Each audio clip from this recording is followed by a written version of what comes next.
Hello there, it's Phil. This time in our privacy of mind, I'd like to talk a little about the idea of freedom. And this is a notion that resonates with all of us as human beings.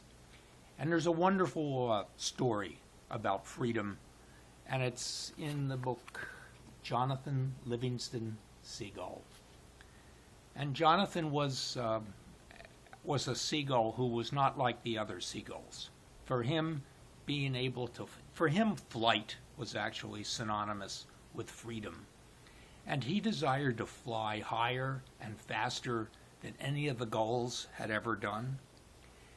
And as a result of this, he was ostracized by the whole flock and then forced to live and survive in a remote island away from the rest of so-called gulldom or civilization. One of the things that Jonathan realized, though, is that there's a reason to life, as we read in the book. We can lift ourselves out of ignorance. We can find ourselves as creatures of excellence and intelligence and skill. We can be free. We can learn to fly. Now, as he got older, Jonathan discovered that boredom and fear and anger are the reasons that a gull's life is so short. And with these gone from his thought, he lived a long time. Eventually, though, Jonathan did die and went to heaven, and this is described in the second part of the book. And what he learned in heaven, he actually was more comfortable because there were other gulls there who thought the same way he did. But what he realized is that they were in fact flying higher and faster than he was. So he got a teacher and learned how to fly faster and higher than he'd ever done before. But then after a while, it was out of his love for his own gulls that he decided he needed to return and become a teacher, because that's what was important to him. And that he did.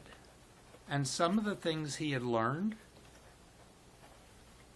were that the trick for him was to stop seeing himself as trapped inside a limited body.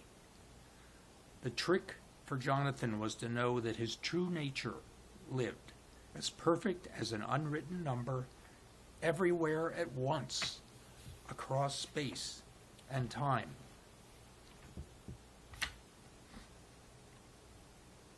The gull sees farthest who flies highest. Jonathan knew with practiced ease that he was not bone and feather, but a perfect idea of freedom and flight, limited by nothing at all.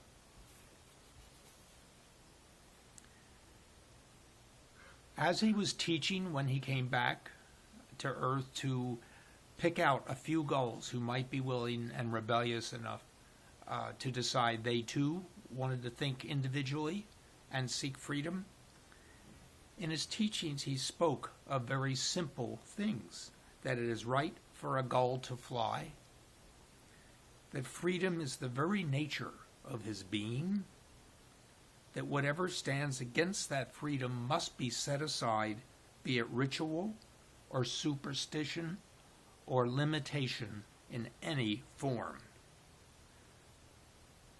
The only true law, Jonathan said, is that which leads to freedom. There is no other. So you have to practice, he said, and see the real gull, the good in every one of them, and to help them see it in themselves. And that's what he means by love. So you look with your understanding, find out what you already know, and you'll see the way to fly. What a wonderful story about a quest for freedom. And it's so much within our own grasp if we don't be trapped by the limitations of our own mind and our own thinking. So I would like to invite you to join me and my prosperity team in our quest for empowering people to achieve financial freedom in their lives. And all you have to do is go to the link below and click on it and join. And there's also a certain amount of information there that'll help you in your decision.